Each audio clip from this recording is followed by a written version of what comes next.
ওই যে ঝালমুড়ি আলাক পাই গেলাম, এখন আমরা সবাই ঝালমুড়ি খাবো। তোমার সাথে দেখা হয় না, 3 দিন কে যাই ফিরে আসি, দে হবে কা আমার কাম বন্ধু, আমার কাম লকে আছে। কা দাও ঝালমুড়ি দাও আমারে সবাই।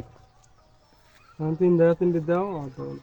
এই কাকা আমাদেরকে বাকি খাওয়ায়, সপ্তাহ ধরে বাকি খাওয়ায়, মাসের পর মাস ঘুরে জামা চাচা খায় বাকি কত দে। কাকা আমাদেরকে খুঁজে বেড়ায় সপ্তাহের পর সপ্তাহ, আমরা খুঁজে পাই না আমাদের। এইভাবে ভাই খাইছে রে, ইয়া তো মার খাবি না, আমার শুধু খাও। হ্যাঁ। সবাই তো আর আমরা এক রকম না। না না না, সবাই একরকম হলে তো হতো না। হ্যাঁ গাইস, আমাদের ঝালমুড়ি কিন্তু সেই স্বাদ। হ্যাঁ আমাদের ফোরম্যান সাহেব, আর ঝালমুড়ি কে কে খাই দেন সবাই কমেন্টে জানাবেন। সে করা ঝাল। এই তো আমার বিয়েও খাচ্ছে মরিচ বাইছি বাইছি, মাগার মরিচ খাওয়ার ক্ষমতা নেই আমার বিয়ের। মুকাই ভাই অলরেডি চাবানি ধরেছে। ঝালমুড়ি আপনারা কে কে খান অবশ্যই কমেন্টে জানাবেন। হ্যাঁ।